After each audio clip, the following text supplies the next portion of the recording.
A massive win, Simon. What effect has that had on the club? Oh, yeah, it's massive for us. You know, I've stated before, it's really hard when you're losing games. It's you know, mentally it's very hard on the players, and you know, we spoke about the need to turn it around, and we knew it was going to take a collective effort for 80 minutes to turn it around, and I thought we got that on Friday night. Yeah, we bombed some chances. We probably should have won more comfortably, but the most pleasing thing is that we were able to grind that win out, and we were able to stay in the fight when we got put under a little bit of pressure, particularly in the second half when Wigan scored that try off the kick. You know, that sort of came from nowhere. We were still well on top, and you know, I was a little bit nervous once they scored that try, but you know, the next defensive set from ours was outstanding, and we got on with it and we got the result. You spoke about confidence being a bit low before, and that must have done the world of good. Oh yeah, it certainly will. A win will boost the guys' confidence immensely, and you know, it's only natural to you know, like I said, when you've lost 4 on the bounce, it's only natural that, you know, the confidence takes a little bit of a dent, and you know, it's very hard to turn it around. But I thought the guys responded well on Friday night, and it was a real collective effort. I mean, you look after the game how battered and bruised some of them were, and that's how you should feel after a game of rugby league. It's a tough game. You know, no one's going to give you an inch. You've got to earn it, and you've got to be able to you've got to be willing to put your body on the line to get wins. And I thought, you know, we did that as a group on Friday night. And what's the casualty list then from Friday? Oh, look, Murph's he's going to do a minor medial ligament. Hopefully it's minor. He's getting his scan today. He feels okay, Murph, but you know, if he misses 1 to 2 games, I'll be happy with that. We'll know more about that this afternoon. But you know, apart from that, I think we're okay. There was a few battered boys, but you know, they've had plenty of time to recover. We'll get back on the training paddock today, and we'll see how everyone is then. Joe Wardle okay? Yeah, Joe's all right. Joe's copped a few stitches here and there and a head knock, but you know, Joe's fine. He'll be in light training this week. He'll be good for our captain's run on Wednesday, and Joe will be fine. He's been around a while, Joe. He's as tough as they come. You know, he's just a bit battered, but as far as any injuries, he's fine. He certainly justified his recall to the club, didn't he? Yeah, I think Joe's justified that. He missed 1 game with a minor pec problem, but the 4 games he's played in, he's been one of our best. So you know, I had no doubt that, you know, I knew what Joe was going to bring to our club. I had a little bit to do with him, obviously, at the Knights, and he didn't settle in Australia, which was unfortunate because I've said before he could have stayed and played out there as long as he wanted. But you know, he's tough. He knows the game, and you know, those guys like Joe are few and far between. So I think he's you know, there were some doubters out there. There was some criticism about our decision to bring Joe back, but I'm sure those people have, you know, changed their tune on their opinion on Joe coming back to the club. He's certainly proved the doubters wrong. I bet he enjoyed playing with his brother, didn't he?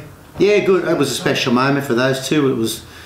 I know Joe said a couple of weeks ago he wasn't sure if it was ever going to happen, but you know, Jake's an outstanding talent. You know, he's had some issues with his body, and you know, he's only young, so Jake's a bit of a work in progress, getting his body right for the rigours of week-to-week Super League. He's still only young, just out of academy, so you know, down the track, I've got no doubt, you know, Jake Wardle will be one of the best, if not the best, centres in this competition. He's a fantastic athlete, and again, his game awareness and game sense for a young kid is unbelievable. You know, so it's just a matter of getting Jake physically right, and once we can, you know, I'd imagine after another pre-season with Jake, he'll be a lot further advanced. But you know, I'm certainly positive in what Jake's going to add to our team this year. That's for sure. So more immediately, you've got to make at least 1 change, haven't you? Have you got somebody else to come back in? Yeah. Look, Matty English had the week off. He's had a minor shoulder issue for a couple of weeks. It's been a little bit sore and hasn't settled down. So, you know, he was a bit battered and bruised, Matty. We thought he needed a week off. He's had that, and he feels good. So, you know, Murph's a big loss for us. You know, I thought, well, it was a small gamble putting him into the middle. He's never played there. Well, he's never started there in the middle. He was playing on the wing 18 months ago. So, you know, I just thought we needed some aggression in the middle, you know, some intent, and I thought Murph could bring that. So we put him. He had no problems playing there. He was actually looking forward to it, and he played like that. Like he certainly sat some Wigan boys on their bums regularly, and was unfortunate he got a little head knock, and that resulted in him going over on his knee. So really disappointing. It's going to be hard to replace, but you know, Matty English is a similar type player. He's plays with a lot of intent and wants to get off his line, and he wants to put his body on the line, Matty. So he'll get his chance this week. At this stage, we'll see today after training, but at this stage, Matty will come in for him. That win set the game up nicely, doesn't it? Visit of the league leaders who are unbeaten so far.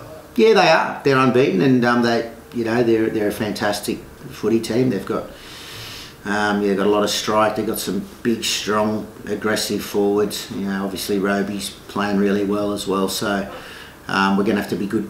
You know, we're going to have to bring the same attitude we did last week with our defence, and probably going to need to be a little bit better, to be honest. So St Helens, you know, a little bit different to Wigan. They've won 5 in a row and they're on a high. Wigan are a bit down at the moment, so we're certainly going to have to be very, very good at it in NRD, and certainly when we've got the ball, we need to finish off our opportunities. We created plenty against Wigan, but we just, for whatever reason, we weren't able to finish a few of them off. So we need to be a little bit more clinical in that area on Thursday night. Roby's set off like a house on fire this year, doesn't he, with his man of the match awards? He had a rest last week. He's going to be fresh this week. He probably should rest again this week, I reckon. But no, look, James has been a fantastic player for a long time, and you know, I think you know, this year he's playing, you know, like a 20-year-old. He's got plenty of energy, and he's playing off the back of a really big, strong forward pack. And you know, Makinson does a really good job too, as far as meters and quick play, the ball coming out of their own end. So he jumps off the back of those guys, and he's doing a fantastic job. He's still dangerous on the try line. He's stolen a couple of tries in the first few weeks from dummy half, so we need to be good there. He's obviously one of many we're going to have to do a good job on.